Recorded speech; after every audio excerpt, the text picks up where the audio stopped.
Buenos días, buenas tardes y buenas noches, amigos de Rincón Republicano.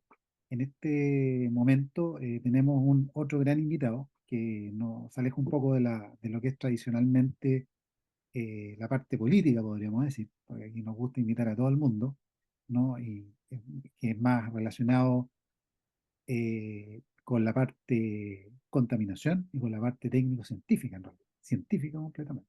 ¿Ya?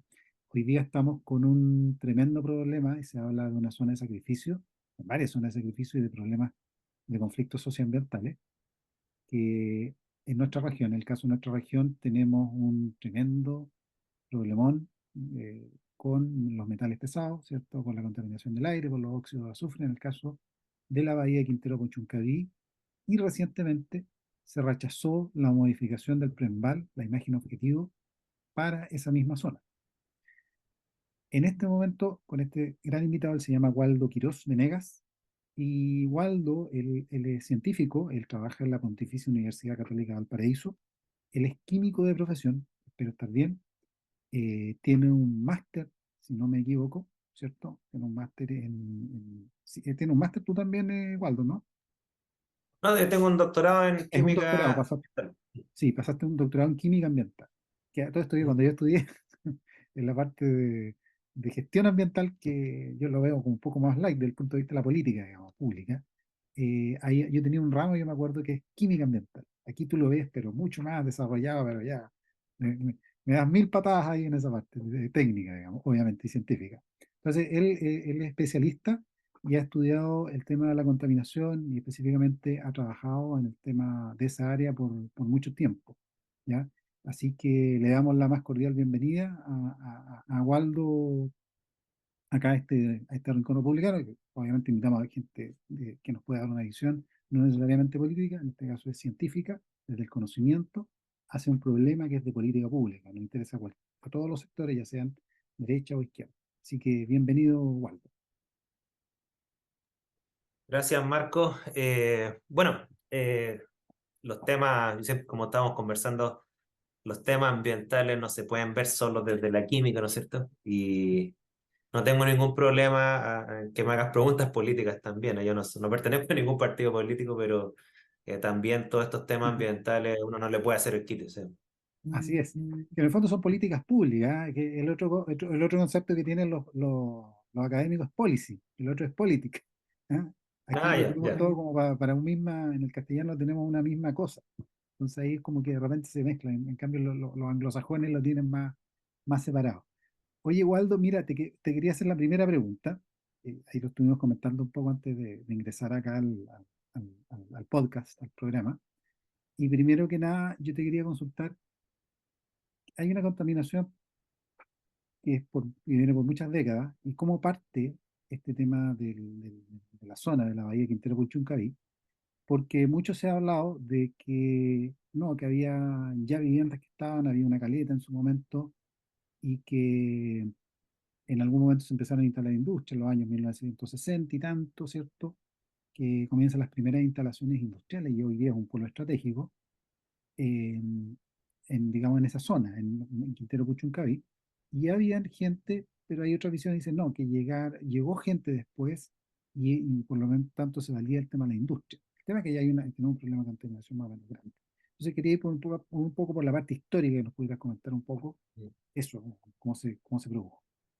Sí, bueno, como tú bien dices, cuando uno ve la historia de los mismos planos reguladores, en la década de los 60, si mal no recuerdo, es donde aparece el principal polo industrial.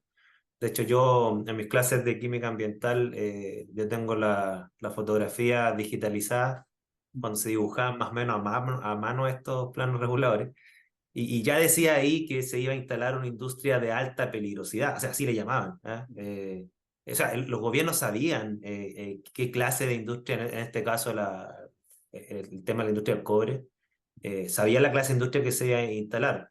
Y, y el tamaño de la zona era mucho más pequeño de lo que hay ahora. De hecho, si uno repasa la historia de los planos reguladores, cuando uno empieza la de los 60, la de los 80, la de los 2000, esta zona de alta peligrosidad que después ya la empiezan a marcar en rojo cuando las fotografías se podían pintar, empieza a crecer, a crecer y a crecer. Y efectivamente, cuando uno ve la historia, había gente antes, muy poca ciertamente, pero había una zona que se mantuvo más o menos hasta fin del año 2000, había una zona de pescadores, había una zona agrícola, pero ciertamente que la población era muy poca. Llegó el polo industrial, llegó el trabajo, y no, bueno, estamos hablando que llegaron, estamos hablando de varios miles de personas. Creo que la última vez habían como 13.000 personas, si mal no recuerdo, Ujú. en la zona más cercana.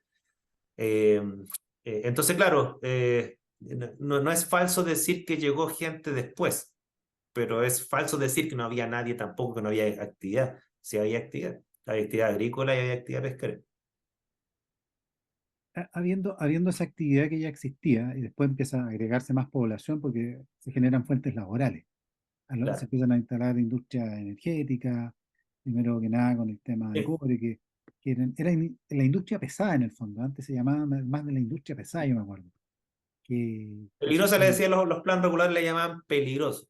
peligrosa, Claro. claro, que era en el fondo esta industria pesada, digamos, tradicional. Y hoy en día tenemos una situación que han pasado décadas y ha habido depósitos, ¿cierto?, en el suelo porque se instaló una industria estratégica, peligrosa, ¿cierto? Antiguamente se ocupaban mucho, yo me acuerdo que en los combustibles, antes que llegara este tema de la gasolina sin plomo, Mm. se usaba el plomo para bajar para aumentar el octanaje, quiero decir, es decir, la capacidad antidetonante Impresionante. ¿cómo se llama? Del combustible, la gasolina, sobre todo. Y la gasolina, quiero decir, no. Y Ujú. ahí se usó mucho plomo, pues, efectivamente, porque era muy bueno el plomo, pero era un metal pesado. Y además se fue depositando con el tiempo, estaban antinomio, los metales pesados, cobre y Cobre, arsénico. arsénico. O sea, lo que está escrito en metales en el suelo es mayormente cobre, arsénico. Hay algunos estudios más modernos con tecnología más sensible también han detectado con altas concentraciones de mercurio. Cuando digo alta es respecto de la base natural, a eso me refiero. Eh, y claro, también han reportado algo de cadmio al respecto, pero los más enriquecidos son por lejos cobre y arsénico, y yo me atrevería a decir a mercurio, pero mercurio hay muy pocos datos, porque requiere tecnología de análisis muy sensible que prácticamente no hay disponible en el país. Y Mercurio, bueno, el Mercurio tiene, para los que nos están escuchando, tiene la capacidad de bioacumularse mucho en los peces, ¿ah? Generalmente en los animales marinos. Es un tremendo problema como la bahía de Minamata, en Japón. Sí, sí, sí, de hecho el tema de los metales y razón por la cual mi opinión respecto al tema de Pochoncaví pasa principalmente por el tema de los metales más que por la contaminación atmosférica, Claro, ¿cierto? por óxido. Efectivamente por lo que mencionas tú, pues, o sea, químicamente, que voy a ponerme un poco latero con el tema Sí, químico, no, pero dale. los metales tienen una gran diferencia respecto a los contaminantes orgánicos o incluso los contaminantes soufrados, y es que los metales no se destruyen. Mm. Cuando tienes, por ejemplo, contaminantes orgánicos, bueno, la misma naturaleza los termina oxidando y destruyendo, tienen tiempo de vida, digamos, limitado. Los metales son elementos, y como toda partícula elemental, tú no la destruyes. Entonces, cuando está en el suelo, no hay nada que la destruye, solamente tú lo transformas, pero sigue estando el metal ahí. Y claro, muchos de estos metales además tienen la característica, como tú bien dices, que se tienden a acumular y depende en qué es el tipo de metal que se acumula. Por ejemplo, como tú bien mencionaste, el mercurio se acumula mucho en los peces. Mm.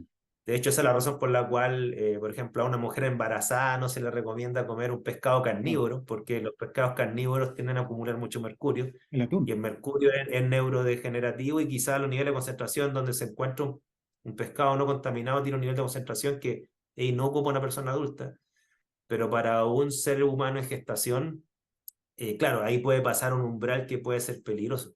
Y si ahora ese pez fue pescado, ¿no es cierto?, en un medio ambiente contaminado, claro, es mucho más concentrado aún, pero ese no ha sido el único metal que se ha demostrado que se acumula. Por ejemplo, el caso Mm. más emblemático, yo recuerdo, esto fue como a fines de los años 90, cuando yo estaba terminando mi tesis de pregrado, Me acuerdo que nosotros hicimos un monitoreo de metales en sedimento, agua y moluscos de la bahía de Puchuncaví. Y me acuerdo que el metal más concentrado era el cobre en las ostras, todavía me acuerdo. Y claro, si uno mira la literatura, uno dice, el cobre no es tan acumulativo como el mercurio o el plomo, en el caso de nosotros los seres humanos acumulamos mucho plomo. Pero había tanto cobre en el sedimento que se acumulaba a nivel en las ostras enormemente. De hecho, cambiaba hasta de color la ostra. No. Se ponía media verdosa azulada. E incluso yo recuerdo que nosotros teníamos un aparato que determinaba cobre, que tomaba la muestra y la pasaba por una llama. Y normalmente esa llama, cuando tú tienes un metal muy concentrado, cambia de color. Y nosotros nos llamó la atención con un compañero que estábamos haciendo la tesis, que pasábamos la muestra y la llama se ponía verde así, pero parecía un fuego artificial. Y claro, después nos enteramos que esos cultivos de ostras los japoneses los rechazaron, por esa razón. Hay una mira, yo no quiero dar la lata, pero yo estuve leyendo hace poquito. Hay una concentración que se habla como de 24 miligramos kilo, 24 partes por millón, que es como, se dice como, son como concentraciones basales naturales que podrían haber, no sé si están así, de cobre para decir que ya, por ejemplo, el caso del sur, hablamos del tema de los salmones, que se Claro. dice que sobre eso es peligroso, pero aquí me imagino que es mucho más que eso, acá en la bahía. Sí, ¿Cuántos bueno, son?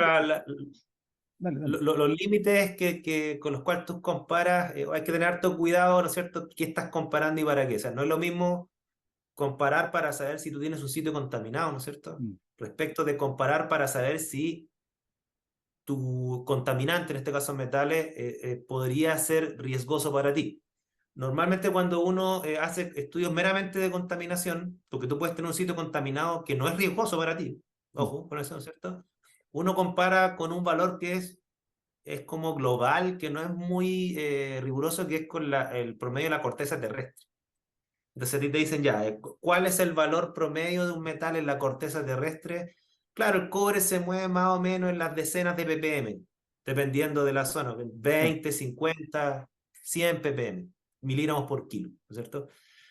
Eh, y claro, cuando uno quiere ver si es que un sitio está contaminado, la primera comparación que hace respecto a eso, pero en el caso de Chile pasa una cosa que es un poquito tramposa, que nosotros tenemos suelos con altos niveles de cobre de forma natural. O sea, por ejemplo, si tú te vas a determinar cobre al norte, tú te vas a encontrar a lo mejor con 500 ppm de cobre y a lo mejor ninguna industria arrojó nada ahí. Claro, los suelos en la zona central efectivamente deberían tener esos valores. En estos momentos los estudios que hay en Chile a nivel del gobierno están recién calculando la línea base. Pero nosotros cuando hacemos estudios ambientales, por ejemplo, Ujú. nosotros no estamos esperando que el gobierno nos diga cuál es la línea base. O sea, nosotros tomamos sitios de referencia. Nosotros tomamos sitios de referencia lo más alejado posible. Antiguamente uno tomaba Maitencillo como sitio de referencia a Puchuncaví, por ejemplo. Hoy en día Maitencillo ya le ha llegado algo de contaminación y no es muy riguroso comparar. Y claro, y ahí estamos hablando de esos niveles de concentración. Pero ese nivel de concentración es lo que tú detectas más o menos en sedimento, ¿ya? Y eso tú lo comparas con la corteza terrestre. Cuando tú ya quieres, por ejemplo, comparar con biotas, y si tú quieres ver cuánto cobre tiene una ostra, por ejemplo, claro, normalmente uno ya compara con datos internacionales porque ya no puedes comparar con la corteza terrestre, porque la corteza terrestre tiene que ver con el suelo y el sedimento, no tiene que ver con la biota en estricto rigor. Ahora, claro, distinto del caso que tú me hagas la pregunta, así, ¿cuál es la línea base para alimentarte de de ese alimento ¿Cómo? marino de Claro. forma segura? Ya, esos ya son valores toxicológicos Mm, y al menos, si es cierta la toxicología, no es mi área, pero cuando nosotros hablamos de parámetros toxicológicos, claro, dentro de los más utilizados en el mundo es la ingesta diaria admisible. O sea, tú dices, mira, no importa cuánto tienes, cuánto te puedes comer, porque tú puedes tener, por ejemplo, mercurio en pescado, pero si tu cuerpo resiste X cantidad de microgramos de mercurio, mm. bueno, y eso representa comerte 100 kilos de pescado, pues entonces no estás en riesgo, digamos. Nadie se va a comer 100 kilos de pescado en un día, pero sí No, te puedes comer medio kilo todo renta. Y claro, y ahí se empiezan a establecer las líneas básicas. eso a ver, hay dos temas. O sea, para resumirlo, no sé, ahí tú me puedes corregir en dónde se ha enfocado el estudio de ustedes. porque Mm. uno, por un lado, es la contaminación del fondo marino, y en segundo lugar está la de la tierra, lo que se ha depositado a nivel del Sí, suelo. Entonces, sí, yo sí, sí, ese otro estudio. Sí. sí, dale. Claro, Yo- ese otro estudio. Lo que pasa es que te estaba contando históricamente, mi primer trabajo que yo hice, que era tesis de pregrado, fue en la Bahía de Quintero. ¿Ok? Se siguieron haciendo estudios de eso en el tiempo. De hecho, tengo un colega que sacó un estudio hace poco nuevamente en la Bahía de Quintero porque uno va actualizando los valores. Los otros trabajos que nosotros hicimos fue en el suelo del eje Puchuncaví-Ventana. De ahí sacamos un par de artículos y nos fuimos los únicos que hicimos nuestro estudio. Hay gente de la Santa María que ha hecho también trabajos bien interesantes. Y claro, ahí cuando tú ves los valores que encontramos, por ejemplo, de cobre en suelo, o sea, tú tenías niveles de cobre, y este estudio creo que lo hicimos en el año 2015, si mal no recuerdo, niveles de cobre que podían llegar sobre los 1000 ppm, cosa que no hay ningún suelo medianamente orgánico como el que tenemos acá en la zona central, que tenga naturalmente eso. Lo mismo con el caso del arsénico, o sea, el arsénico debería tener máximo 10, 20 miligramos por kilo de arsénico en suelo, a todo reventar. Y cuando tú tienes que encontrar hasta 120, 150, hasta 400 ppm, algunas muestras nos dan de arsénico, entonces, eh, por mucho que uno tenga un argumento legal de que no hay una línea base nacional, pero ese es un argumento legal, no es un argumento científico. Claro, tú sí puedes calcular factores de enriquecimiento, que se llama cuántas veces más está concentrado, más menos de lo que se sabe naturalmente. Y claro, y ahí continuando con mi argumento, Ujú, el hecho que esté contaminado con cobre, con arsénico y con algo de plomo, con mercurio, ¿no es cierto? Y cambio, entre otros elementos. Claro, eso es lo que a mí me llevó en su momento a decir una cosa que la he mantenido lamentablemente en el tiempo, y digo lamentablemente porque el tiempo me terminó dando la razón. Es que, claro, cuando yo a mí recién me contrataron en la PUCD, como un profe recién llegado del año 2006 me contrataron, y la primera entrevista que di creo que fue como el 2007, 2008, me no recuerdo, ¿no es cierto? La di en TVN, me acuerdo, en donde yo dije una cosa que la sigo manteniendo, que esa contaminación, la de metales en suelo, y eso extrapolable también a metal en sedimento, a pesar que el sedimento por lo menos tiene una dinámica mucho mayor a través del agua, ¿no es cierto? Pero los metales en suelo no se van a disipar en décadas. No, no, no, y además que, por ejemplo, una clase así como de ajá, química bien básica, mira, los metales en suelo, como tú bien anticipaste, ¿no es cierto? Tienen varias fuentes, pero en el caso de este eje, la fuente que más se ha establecido es que es la emisión de material particulado que termina sedimentando, y ese material particulado viene por metales. ¿Y quién emite ese material particulado? Bueno, todo lo que tiene chimenea, las termoeléctricas y la refinería en su momento cuando estaba funcionando. ¿Ok? Es ciertamente que nosotros no podemos demostrar científicamente quién es el responsable, la porque relación, sí, probablemente son todos al mismo tiempo, y exacto, uno lo que tendría que calcular es cuál pesa más y cuál pesa menos. ¿Ya? A exacto. pesar que nosotros tenemos un trabajo en 2015 donde calculamos el peso que tenía solo la refinería respecto al total, ¿ya? Pero tampoco era una cosa como que se podría generalizar a toda la zona. Pero a lo que voy yo es que teniendo concentrado en metal el suelo, y esos metales no se destruyen, el sol no lo destruye, eh, el agua, cuando llueve, ¿no es cierto?, hace un pequeño trabajo que es que disuelve una pequeña cantidad. Pero para que la gente entienda el problema de la contaminación, se han hecho estudios en profundidad, 20 centímetros bajo la superficie, y sigue habiendo contaminación. Entonces, lo que hace la lluvia es disolver un poco lo que es la superficie y lo hace percolar hacia abajo. Y las dinámicas que tiene esto para que se limpie un suelo naturalmente, me refiero por fenómenos climáticos, dado el nivel de concentración que tiene, que ya es alta, en donde en cada lluvia se limpia un poco, asumiendo que nadie aporta más, o sea, pongamos en la mejor de los casos, se cierra toda la industria, no hay ningún ingreso más de metales, y empezar a llover mucho, ¿no es cierto? Ese solo proceso natural te va a tomar décadas, y digo varias décadas. Entonces esa contaminación no se va a ir. La atmosférica, ningún problema. Tú cierras la industria o la haces que emitan menos, la dinámica atmosférica disipa Sí, esto en horas. hay dilución. Pero en suelo, olvídate, esa cuestión no existe. O sea, de hecho, es tan es así que cuando tú te vas a caso, tú me mencionaste el de Minamata, por ejemplo. Hay Sí, otro caso de unos suelos contaminados por residuos industriales en Estados Unidos, no recuerdo la localidad. Cuando tú te vas a la literatura científica, cuando hay contaminación de suelos de este tipo de metales, contaminación por elementos en general, lo que se hace ahí es literalmente limpiar el suelo. O sea, se tiene que hacer una especie de ingeniería ambiental de gran escala para limpiar el suelo. Y cuando digo limpiar el suelo es como varias estrategias, y esto es más de la ingeniería ambiental, pero más o menos se reduce en esto. Uno, hacer la famosa fitorremediación, que yo le Claro. tengo cero fe. O sea, yo he ido a tesis de fitorremediación y las tasas de limpieza que tienen son ridículamente bajas. O sea, estamos hablando de que un vegetal que acumular arsénico, supongamos, donde las raíces llegan con suerte 2, 3, 4 centímetros abajo, cuando la contaminación está a 20 centímetros abajo, Ujú. y en cada proceso de siembra y cosecha saca el 0,5% o el 1%. Entonces tú tendrías que hacer este ciclo de sembrar y cosechar cientos de veces Mm. en un área de cientos de kilómetros cuadrados. O Muy sea, es lento, inviable, es es muy lento. inviable. Mm. O sea, es lento, caro, es inviable. Lo que se ha hecho en otros lugares es que literalmente se saca el suelo como que fuese un residuo químico, Ujú. literalmente.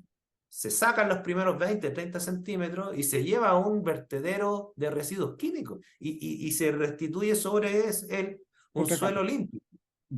Pero esa es una cuestión que ya pues, se puede hacer en una casa, pero háztelo en un lugar de por lo menos 5 por 5 kilómetros cuadrados, que es la zona más contaminada. O sea, si tú haces un radio Mm. de 5 por 5 del eje industrial, más o menos, ahí está la contaminación grave. Mm. La contaminación real llega a más de 20 kilómetros, ¿ya? A la redonda. Es, En es, 5 está es la grave, o sea, esta prácticamente que supera las normas internacionales, de eso 5 estamos kilómetros hablando. cuadrados. Mm. Sí, sí, sí, sí, sí, sí. O sea, cuando tú Eh, eh, ves, para tener una sí. idea, para que se hagan una idea, es casi como que estamos hablando de la industria pesada, la industria peligrosa, casi como una contaminación por radiactividad.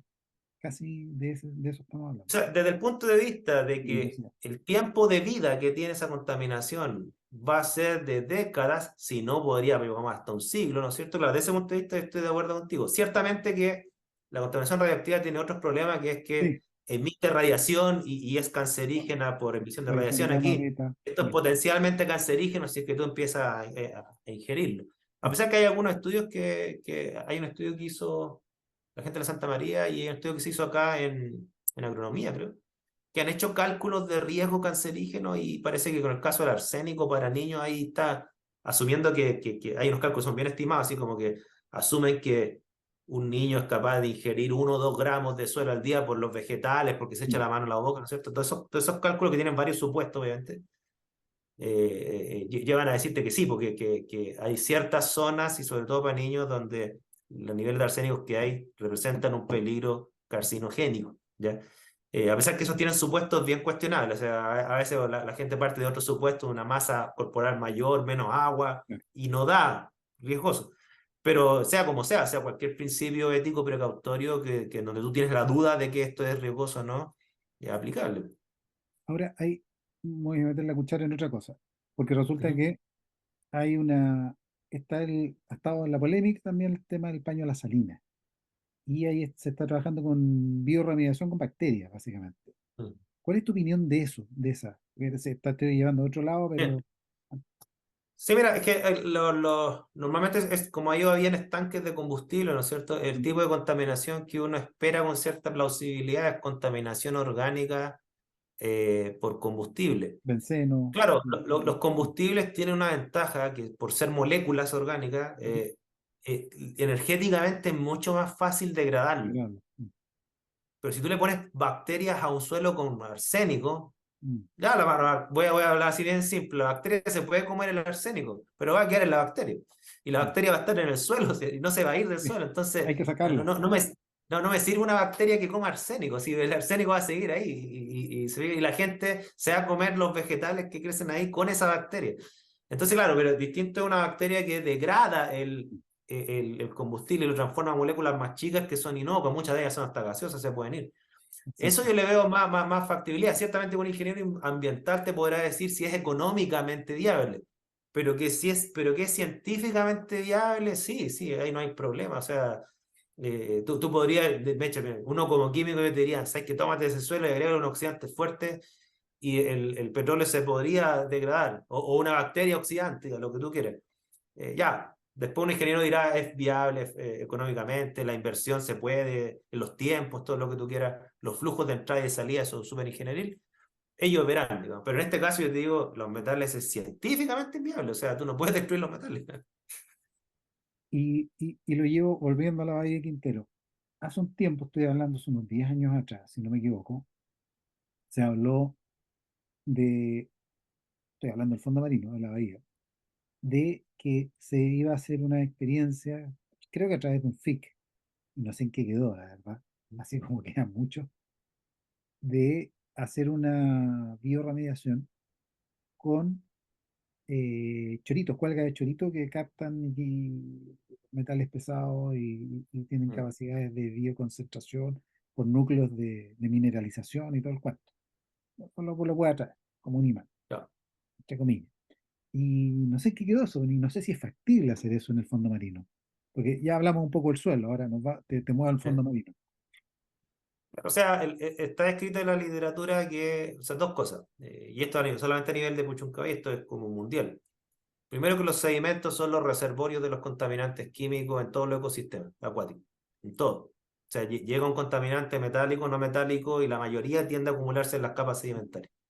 Por eso no es extraño ver que un sedimento tiene una cantidad enorme de cobre, de plomo y de otros contaminantes orgánicos también, ¿ya?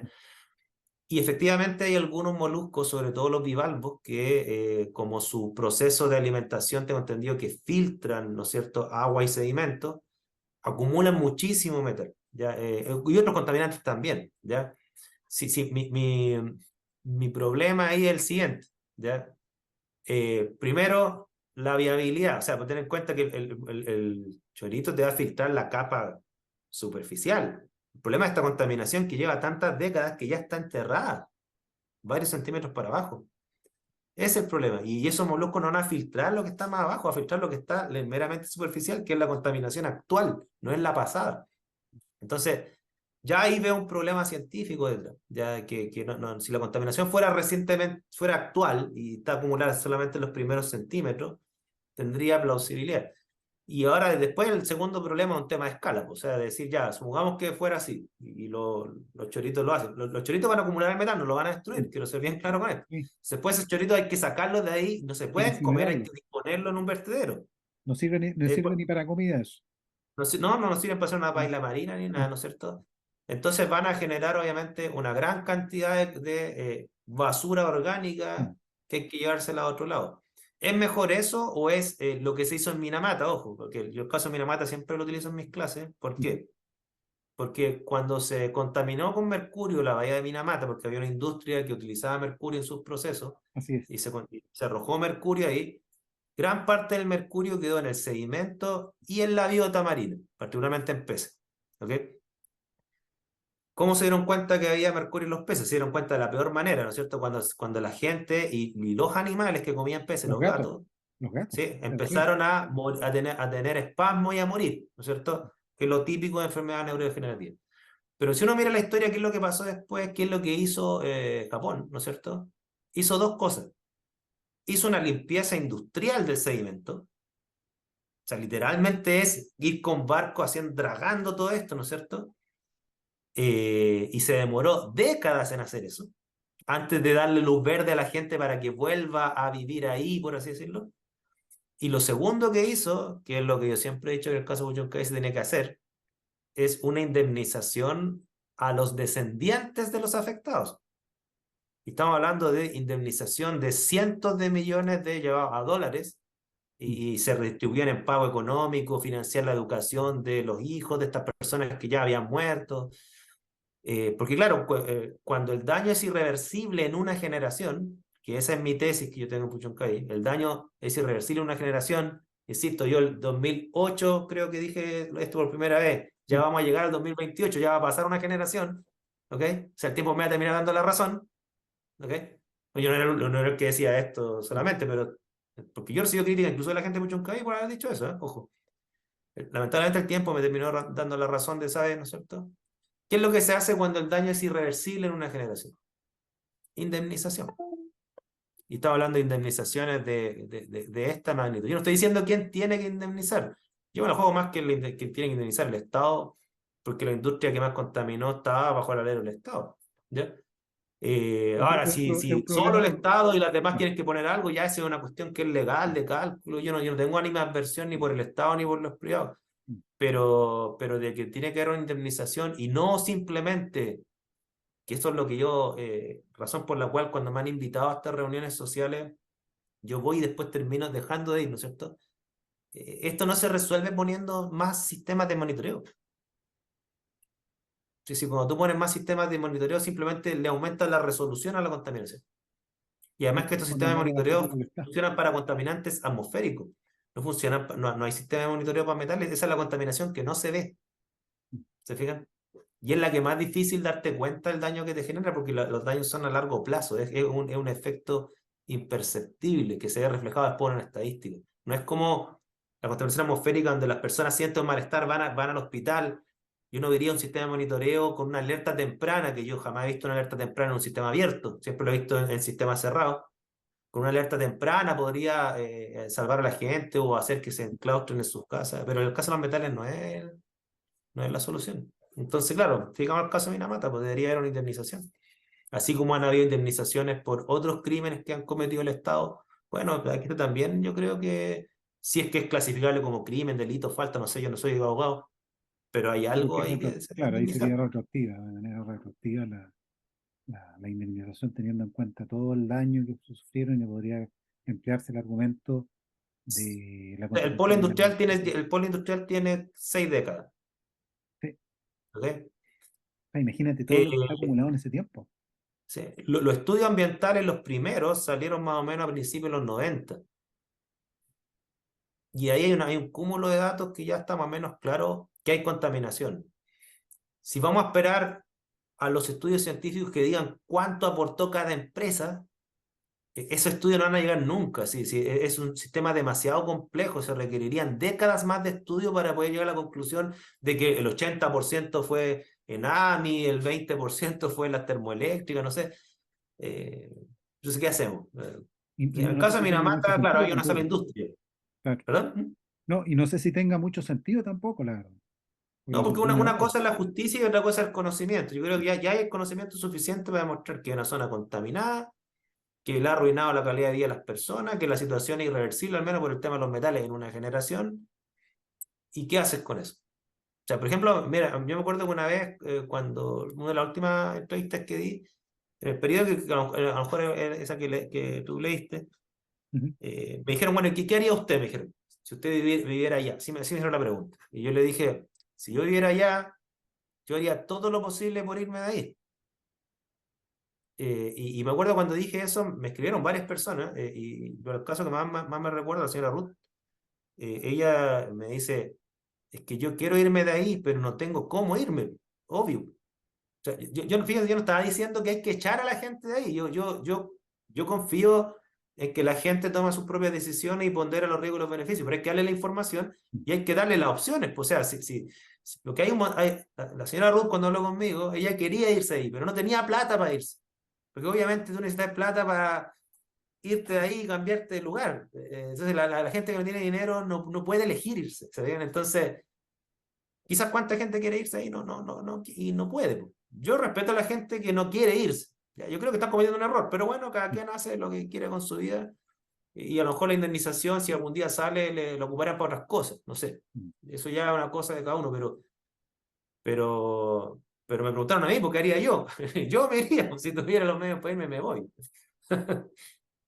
Yo también, a la luz, bueno, sin siquiera saber el estudio tan profundo de antes de esta entrevista también, digamos, no estaría ahí, digamos, probablemente. ¿Estarías tranquilo tú, con tu hijo jugando en tu patio con un suelo que tiene 6 7 veces más arsénico de lo normal, que tiene casi 20 veces más cobre de lo normal? Ni cantando por decir, no decir otra cosa. Estamos en un programa, en No, un te horario para fijas, niños. y cuando tú ves que de repente en algunos planes de gobierno le hacen alguna educación para que la gente tome algunas medidas en su hogar y ponga plantas, como que inertice el suelo con vegetales. Sí, entonces, claro, cuando Claro. le empiezan a ofrecer, le venimos a poner sensores, le estamos dando plata para que usted De haga hecho, cosas en su casa, limpie su techo, de hecho, eso sí es la ponga solución plantas. ofrecida. pero eso es literalmente es una pastilla. Es una pastilla para evitar, porque en ninguna parte del mundo de los casos emblemáticos, Pinamata, Bhopal, el tema del Golfo, de la crisis ambiental del Golfo, cuando tú ves qué se ha hecho, nunca se ha hecho eso, se han hecho indemnizaciones. Eso es lo que muestra toda la literatura internacional de los casos emblemáticos. Incluso yo la otra vez estaba viendo un caso estoy revisando mi curso, vimos un Ujú, caso si no recuerdo, era de Ecuador. También una petrolera que contaminó una parte, una ujú. selva amazónica y indemnización para las personas que vivían ahí. Si no, cuando ya tenía un derrame de petróleo en una selva gigante, limpiar eso va a superar una generación. ¿Entiendes? Mira, te quiero llevar al tema del Prembal. Hace poco se rechazó y fue más o menos eh, bueno, en la comisión, a nivel de la comisión del CORE, que tiene la facultad de aprobar o rechazar, digamos, los planes, básicamente aprobar. Hay un tema ahí con las facultades, pero aprobar los planes propuestos en este caso de planificación territorial, en este caso, el plan regulador metropolitano del Paraíso, va a la bahía Quintero Puchuncaví, eh, teniendo en cuenta que respondió a una resolución de la Corte Suprema que obviamente para poder ejercer el derecho a vivir un medio ambiente libre de contaminación, un medio ambiente libre de contaminación, las personas, se solicitó que se hiciera algo desde el punto de vista de la política pública, de la planificación, que es un instrumento que tienen los gobiernos regionales para poder generar algún cambio.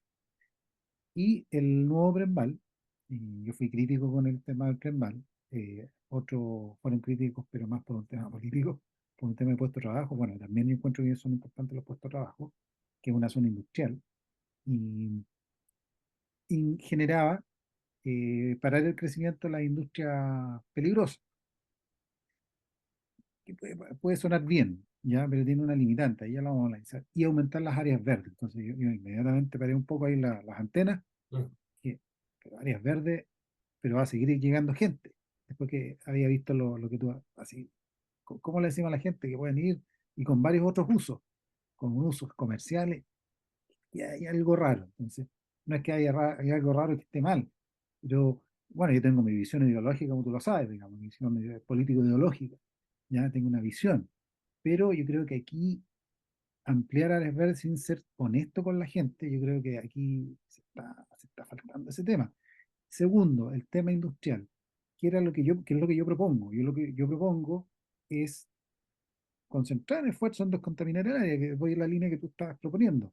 Pero también, si vamos a instalar otra industria, ya sea de energética o industria basada, tiene que ser con tecnologías limpias, que estas son tecnologías de ahora, digamos, los años 2000 en adelante.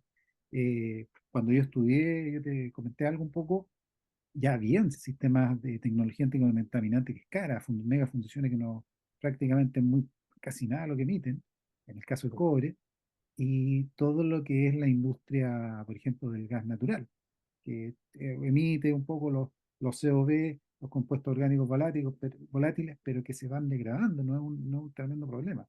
No es lo mismo que lo que está ahora, que es una industria terriblemente cuestionada, y todos lo sabemos, una industria ultra peligrosa. Entonces, yo cuestioné ese cambio, que no se considerara que se podía aprovechar el costo-oportunidad. Costo-oportunidad, en el fondo, es aprovechar el área que ya tenemos y obviamente pensar en lo que tú estás comentando, que es poder hacer, obviamente, reconocer ante el Estado, en este caso, algún tipo de daño, una indemnización, porque en el fondo tenemos que sincerarnos y ser honestos con la gente que está viviendo allá.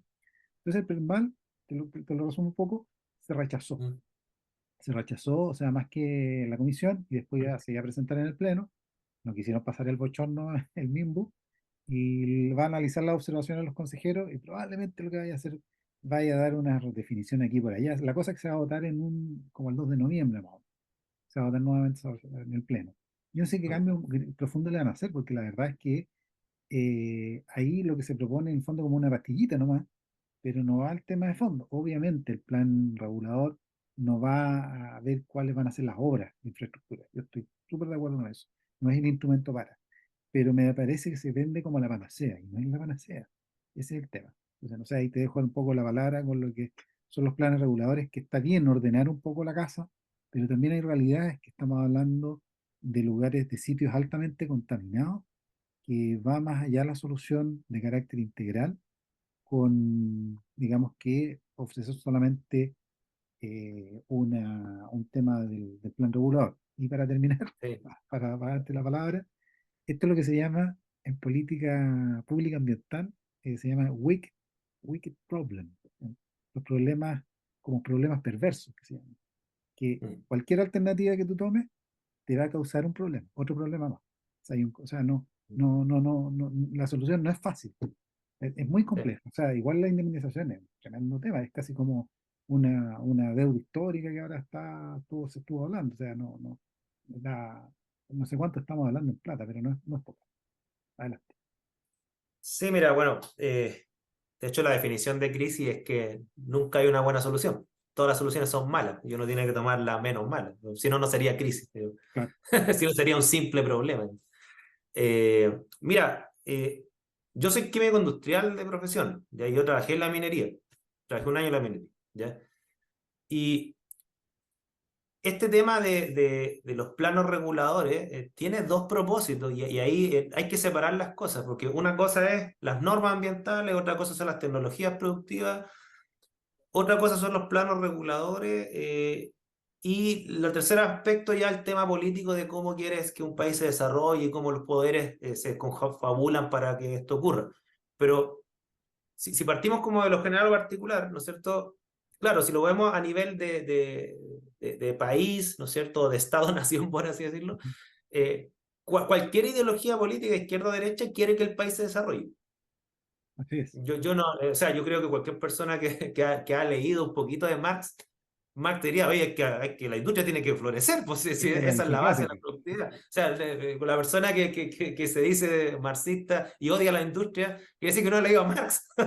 O sea, si, tiene que florecer la industria, si el desarrollo material de todas las sociedades post-feudales fue industrial y eso ha mejorado la calidad de vida de la gente enormemente, ha Pero extendido ojo, la, ojo, la ojo. expectativa de vida, ha bajado los costos de producción, ha hecho más accesible comida, ropa, energía, etcétera, ¿no es cierto? Sí. Distinto ya, bueno, ¿y quién es el que produce? Produce el Estado, producen los privados, produce una dictadura proletaria, no sé, lo que tú quieras, ¿no es cierto? Walter, Pero como yo, sí, interrumpir, solo una cosa chiquitita. vale. Hay una ideología ahora que no es marxismo clásico, sino que es neomarxismo. Son varias, y ahí dentro de esas varias corrientes que son neomarxistas está el decrecimiento. Es más pobres, más felices. Es solamente Sí, no, pero diferencia. a ver, yo fíjate que ese tema, esa es la tesis del decrecimiento, nosotros también lo discutimos en mis cursos, porque a mí me gusta que también los alumnos opinen. Eso, ahí tiene un Obviamente poco que también, bueno, el emergen colegio. esto. Yo siempre cuando salen con la tesis del crecimiento, yo siempre les doy un dato.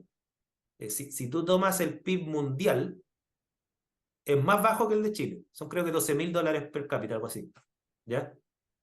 Y el PIB de Chile es como 18.000, 20.000, algo así. Sí, O sea, si tú quieres utilizar la tesis del decrecimiento, tú tienes que tener cuidado con eso, porque bajo esa lógica nosotros como Chile estamos sobre el promedio mundial. O sea, nosotros tendríamos que empobrecernos como país. empobrecernos para llegar al promedio, o más, menos. Claro, porque claro, uno dice decrecer más, uno dice, bueno, que los países que ricos decrezcan, así como, no sé, Estados Unidos, Alemania, no sé. No, nosotros también tendríamos que decrecer, pues. Así es. Claro, que bajo ese discurso se piensa que nosotros somos los pobres Y y no, otros tienen que crecer, no nosotros. Deja, ¿no? Y claro, porque cuando tú te pones a ver, estamos claros que en Chile la riqueza está mal distribuida, pero si tú tomas los promedios siempre no normales que tiene nuestro país, ya pues, eh, ¿de qué prescindes tú? Esa es una palabra, una pregunta que yo le hago a mis estudiantes ya. ¿De qué prescindes? De los lujos, me dicen. ¿Quiénes consumen cuál lujo? Dice, no, pero es que hay gente que tiene 4 autos, tiene 2 piscinas, sí, tiene no. mansiones. Yo le dije, sí, pero es que esa gente en Chile no son más de 10.000 personas. Si la mayoría de la gente con sueldo, o sea, el 90% de los chilenos tiene sueldo inferior a 1.000.000 de pesos, esa gente consume comida, agua, luz, energía para transportarse y a veces climatizar su casa, porque la climatización en Chile es súper precaria, o sea, hay gente que vive en medio ambiente insalubremente climatizado, o sea, ni siquiera tienen dinero para la energía para climatizar su casa. Entonces, no, yo la tesis de crecimiento, pucha, parece que viene de países que están con un PIB per cápita como de $60.000, y que está completamente alejado de nosotros. Entonces, Casi yo no mirando para comparto. Mónaco. Esa tesis yo la encuentro, no voy a decir una palabra muy Es una fuerte, locura. creo que está Estamos de desinformada acuerdo en eso. de lo que es la precariedad económica del mundo aún. El mundo económicamente ha crecido mucho si uno mira los números, pero oye, pero no estamos ni de cerca de vivir en una sociedad de derroche, como se tiende a decir. Los que derrochan son muy pocos, aparecen normalmente en las películas y los medios de comunicación anglosajones, pero no son ni representativos ni de un 10% de la población mundial. Entonces, esa cuestión yo no me la compro. Ahora, volviendo al tema este de las industrias, claro, eh, fíjate que el problema de la industria, porque yo tomo tu tesis, supongamos que se aplican las mejores tecnologías, las más limpias, ¿no es cierto? Yo tengo claro que en Chile no están las mejores tecnologías, pero también es por el eterno problema que tenemos los países en vía de desarrollo. Ajá. O sea, no tenemos suficiente inversión para tener mejores tecnologías productivas, ¿ok? Y me refiero a mejores en sentido de producir más y menos contaminante. Yo me acuerdo cuando se le exigió a Enami en su momento mejorar sus tecnologías de atrapar los gases ácidos, ¿no es cierto? Sí, sí, Que ya tenían una funcionando y que había atrapado mucho, ¿no es cierto? Decía, no, pero es que los niveles que nos están exigiendo, creo que mejorar un 1% la tasa de atrapamiento eran como $10 millones, algo así, sí. extra de inversión, algo así, decían. No sé si estoy diciendo bien los números, pero estamos hablando de esa orden de magnitud.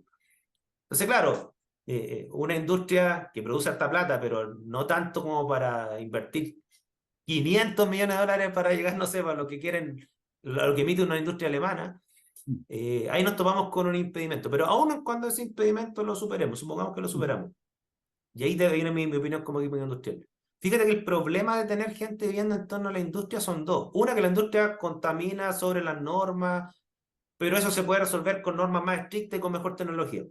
Pero ¿sabes cuál es el problema? Y esa es una cosa que es ética, no es científica. Es que un sistema complejo como una industria siempre falla. Es el problema. Siempre falla. Yo trabajé en la industria, o sea, ojalá una industria se pudiera controlar los procesos para tenerlo bajo control siempre. Es el sueño del ingeniero. Pero la cantidad de veces que los procesos se te salen de control, y no es negligencia, es que es un sistema complejo. Es como que yo te dijera, ¿cuántas veces en tu vida te ha salido tu presupuesto? Muchas veces, o sea, pasan imponderables o te volaste un tiempo, se te olvidó algo, no sé. Entonces, en un sistema complejo, como una industria, ¿no es cierto? Más aún de la magnitud de una industria minera o de una industria termoeléctrica, cuando se te sale de control el proceso en donde dejas la escoria. Si tú miras la historia tú te puedes bajar cualquier informe anual de la Corema, de la CONAMA, que tienen todos estos informes, los van publicando. Te dicen ya, norma, una norma diaria, una norma mensual, una norma anual. Te dan el valor. Pero te ponen incidentes. O sea, los incidentes son literalmente cuántas veces al año se te escapó de control esto. 10 veces, 15 veces. La mayoría del tiempo las industrias funcionan bajo la norma y atrapando todo lo que tienen que atrapar. Pero el problema es que la gente va a desmayarse al hospital cuando se le escapa de control el proceso. Y eso siempre va a pasar, con más frecuencia, con menos frecuencia, pero no conozco ninguna industria que nunca se le escape de control el proceso. Entonces, el principio precautorio es que una industria, aunque esté controlada, aunque tenga normas, siempre es peligrosa para la gente cuando es una industria química de esta magnitud. Por supuesto, si tú tienes una industria de software, no. Pero cuando tienes una industria que procesa materias primas en grandes cantidades, con grandes fuentes de energía y por lo tanto procesa grandes cantidades de materias primas, genera gran cantidad de desechos y que los desechos se te escapen, que se te escape la energía como fuego, como electricidad, es enorme. Entonces, ¿qué es lo que tú tienes que hacer por un principio precautorio? Es un radio en torno al Es sector una exclusión. industrial para que la gente no viva ahí. Y eso no es un tema de normas de tecnología, eso es una cuestión ética, es un principio precautorio. Entonces, claro, yo me acuerdo cuando pasó una vez uno de los tantos episodios de Nami, yo recuerdo haber visto una noticia que decían, pero ¿cómo en Alemania hay una industria igual y la gente vive alrededor? Pues si eso no es bueno, eso es malo. Ahora que los alemanes lo tengan bajo control. Igual las fotos que mostraban ahí, la mostraban bien de lejos, se notaba que había un cordón en torno a esta industria, Sí, no no, estaban viviendo al lado de la industria, ¿ya? Ahora, en cuanto a ese cordón, ya eso depende ya de la naturaleza de la industria, pero por eso existen zonas industriales y aquí uno no puede quedar bien con el Dios y con el diablo. O sea, Mm. cuando tú tienes una zona industrial es precisamente para que no viva gente cerca y por lo tanto no es un sector verde. ¿Ya? Ahora, yo cuando digo esto, no lo digo en el sentido de que tiene que haber un sector industrial para que las industrias contaminen lo que quieran. No, te estoy No, diciendo, las industrias deben tener las normas, contaminar lo menos posible que nos permita la tecnología y la realidad material de nuestras inversiones, ¿no es cierto? Ojalá que contaminen cero, ¿no es cierto? Pero aunque contaminaran cero, el sector tiene que seguir existiendo igual. ¿Te fijas?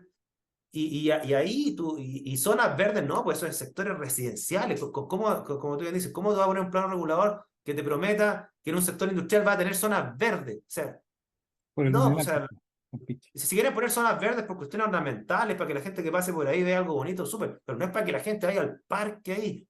¿Te fijas? Entonces, ese es el problema. Yo soy fan de los planos reguladores, pero los planos reguladores bien pensados y honestos, no populistas. O sea, no pensar que vamos a tener un plano regulador con industrias con altas normas tecnológicas y altas normas legales que contaminen poco para que la gente pueda vivir en torno a ellas feliz. No, no esa cuestión, no, porque el día de mañana va a ocurrir una explosión y ahí van a acordarse de lo importante que son los cordones industriales. ¿Te fijas? Mm. La zona de amortiguamiento, a mí me cambia bastante, después de hablar contigo esto, digamos, y sobre todo que no es porque cualquier cosa que tú hagas para reconocer que hay una amortiguación en torno al sitio donde está emplazada la industria, va a tener necesariamente que reconocer algo, ser honesto. Y cosa de ser honesto como que no es muy, pareciera que no es muy popular. Y hay que ser honesto, digamos, ese es el tema. Lo mismo que en otros focos de contaminación con industria pesada o industria derechamente peligrosa. El, Estoy recordando, tratando de recordar otros desastres de la industria química. No sé si hay una película que habla de manejo, que se habla una de plutonio y era un tema radiactivo. Me acuerdo que fue hace como 40, 50 años atrás más o menos. Y también, si no me equivoco, también con este tema de la contaminación por plomo. En el caso del arsénico, volviendo un poco atrás lo que tú comentaste, en forma natural hay arsénico en las aguas subterráneas, las napas subterráneas de la segunda región, Antofagasta también. Estamos Sí, viendo digamos, la comparación. ¿Mm? sí, mira.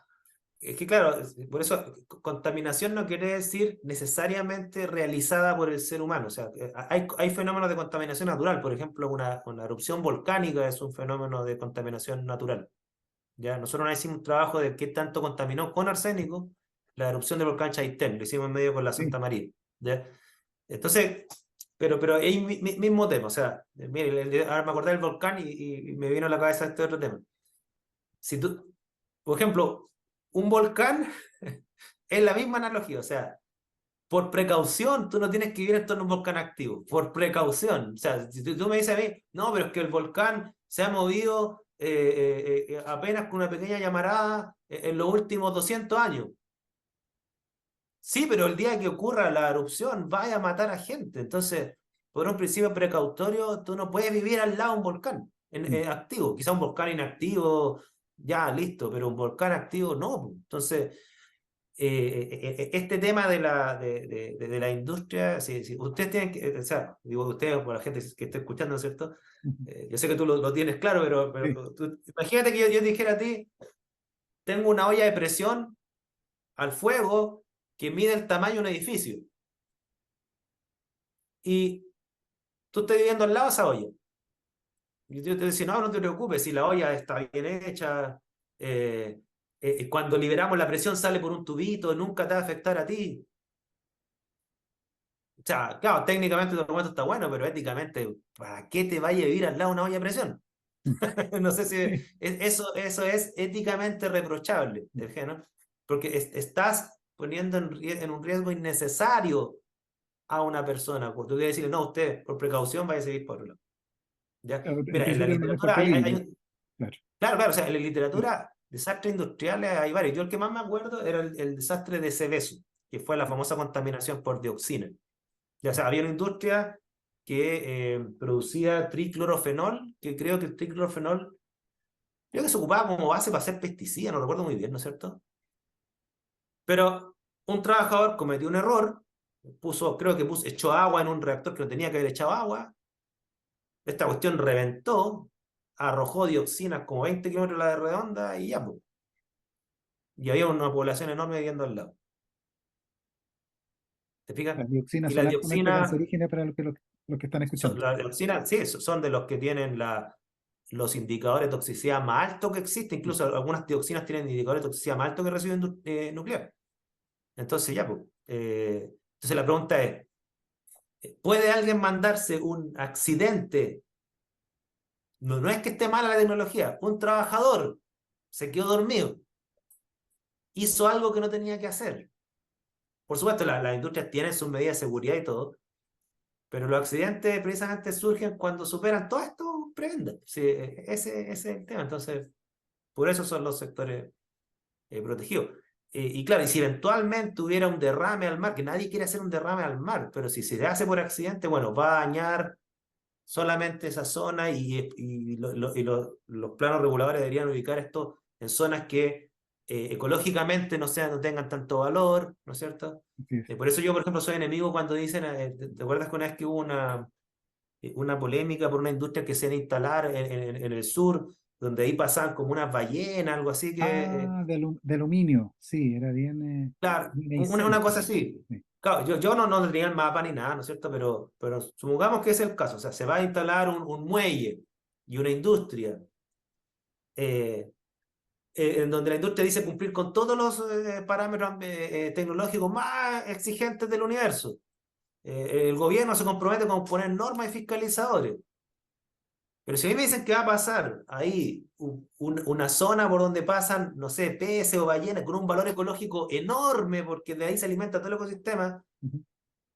el argumento técnico deja de tener peso. No sé si me explico. O sea, decir, no, entonces ubícala en otro lado. ¿Ya? Porque si, habiendo opciones, ubícala en otro lado. Habiendo opciones. ¿Ya? Ahora, obviamente que si no hay opciones, ya ahí entra en un debate de decir, ya, pues entonces, ¿qué es lo que hago? ¿Pondero el Valoración desarrollo ambiental. la conservación del medio ambiente? Yo ahí entiendo que pueden haber matices, puede haber polémica, ¿ya? Pero cuando tú puedes elegir, evitar ese riesgo, tienes que elegirlo, ¿no? Sí, efectivamente. Bueno, y estamos llegando a la parte final de la entrevista y me gustaría si tú pudieras dar finalmente una recomendación final a los tomadores de decisión. Si bien yo soy parte, no me puedo hacer el leso, digamos, de la parte política, pero no tengo el poder de decisión de completo, digamos, del tema del plan regulador y no pertenezco al Ejecutivo, en este caso el gobierno regional, pero sí por lo menos podemos hacer de difundir este podcast y poder un poquito crear conciencia en ese sentido. Quisiera dejar algún mensaje final, Waldo, relativo a a los tomadores de política pública, los que tienen un poquito la sartén bajo el mango. Mira, yo tomo la palabra que tú planteas al principio, que tú tienes una expertise mayor que yo. Yo creo en el desarrollo, pero creo en el desarrollo sostenible, ¿ya? Exacto. Y claro, no el desarrollo a cualquier precio, y me refiero a cualquier precio, no se trata solo de contaminar, se trata de que esa contaminación pone en riesgo las necesidades futuras, ¿ya? Y eso obviamente es lo que uno tiene que preservar. Y claro, y en el caso de la gente que toma decisiones, yo sé que lo que voy a decir no se ha dicho muchas veces, pero bueno, nunca está de más repetirlo. O sea, ojalá que nuestros representantes tomen decisiones a mediano y largo plazo y no solamente a corto plazo. ¿Ya? Porque finalmente todas estas cuestiones, mi impresión es que cuando se deciden planos reguladores, se deciden muy a la rápida y con poca participación ciudadana. ¿Ok? Y claro, después la gente se entera que hay un basural puesto ahí y ya está decidido, ¿no Mm. es cierto? Claro, una vez que los planes reguladores están decididos, echar pie atrás técnicamente es mucho más costoso que antes. Entonces, primera Mm. cosa es que planificar estas cuestiones, yo sé que hay problemas actuales, ¿no es cierto?, que hay que resolver, pero también Sí, pensar en los problemas futuros que no le van a traer votos a nuestro representante, ciertamente, eso no le trae votos. eh, pero esos planes a largo plazo que ojalá sean intergubernamentales, por así decirlo, transgubernamentales, que a la gente le participen y le digan la verdad, ¿ya? O sea, ¿por qué digo que le digan la verdad? Que le digan, mira, este proyecto tiene estos beneficios, estos costos, de manera que la gente participe y también, si la gente está dispuesta a asumir esos costos, que tenga algún beneficio, porque ¿qué es lo que pasa? Yo pongo el caso de Puchuncaví, es que los beneficios se los llevó Chile, no Puchuncaví, y los perjuicios se los tragó a todos Puchuncaví. Entonces, hay que socializar tanto los perjuicios como los beneficios cuando se instalan lugares. Y esa socialización no quedó en la gente de Puchuncaví. O sea, yo, por ejemplo, hay otro dato que yo hago que es extrapolable en otras situaciones. Yo tomo el caso de Puchuncaví porque el que más hemos discutido porque soy de una universidad de esta región. Cuando tú ves todos los indicadores sociales de Puchuncaví, desde los que se hablan, ¿no es cierto? No todos, pero los que se hablan, educación, delincuencia, alcoholismo, fíjate que esa zona está bajo respecto incluso al promedio de la región. Tienes más pobreza, más delincuencia, más alcoholismo, menos indicadores de las pruebas estandarizadas de la educación. Cuando uno debería decir, pucha, por lo menos, si es que esto ya se decidió así, esta gente está siendo perjudicada, que algo ganen de esto, que tengan los mejores colegios de la región, Y no, que tengan los mejores centros educativos, centros de salud de la región, el mejor PIB per cápita de la región, porque ahí se genera más plata. Pero ni siquiera eso, ¿te fijas? Entonces, mi mensaje es que para nuestros representantes, cuando discutan esto, piensen a mediano plazo, hagan participar a la gente, le digan la verdad, y si la gente afectada por esto apoya esto porque va a recibir beneficios más allá de los perjuicios que estimen, yo creo que eso es lo que se debería hacer y en Chile lamentablemente no se ve. Yo, y esta ha sido una opinión política, a pesar que soy súper ignorante de este tema, pero yo no entiendo honestamente, por ejemplo, que existe una comisión de ministros aprobando o rechazando un proyecto en última instancia. O sea, yo creo que si quieren poner una comisión, debería ser una comisión en donde representantes del gobierno, representantes de la comunidad, con toda la información disponible de antemano y al principio de esta iniciativa digan sí o no, y de manera también de darle cierta certeza a los inversores, porque yo soy pro inversión, pero ¿cómo va a tener un grupo de inversores que quiere poner industria de alto calibre, haciendo estudios y esperando una respuesta política que 10 años después un grupo de políticos le va a decir que no, ni siquiera la población, ¿no? Un grupo de políticos le va a decir que no, designados más encima, ni siquiera electos, los ministros. Entonces, eso es lo que yo creo que debería mejorar como estructura ambiental para no frenar el desarrollo, que vengan inversiones, ujú, pero sin un perjuicio que finalmente las pérdidas nomás se socializan en la gente de la zona, pero no los beneficios. absolutamente, se entiende. Bien, pues Waldo, oye, te agradezco muchísimo y les vamos a recordar a nuestros fieles eh, auditores y quienes ven estos podcasts, que hagan un video en YouTube, eh, que se suscriban, le den like y compartan este podcast. Muchas gracias, Waldo. Espero que nos veamos en otra siguiente oportunidad. Y bueno, te dejo cordialmente ahí invitado. Espero que esto se difunda y te voy a mandar el link una vez que ya esté subido. Luego. Gracias, Marco, un gusto, que esté bien. Ya pues, gracias, Waldo. Adiós. Chao.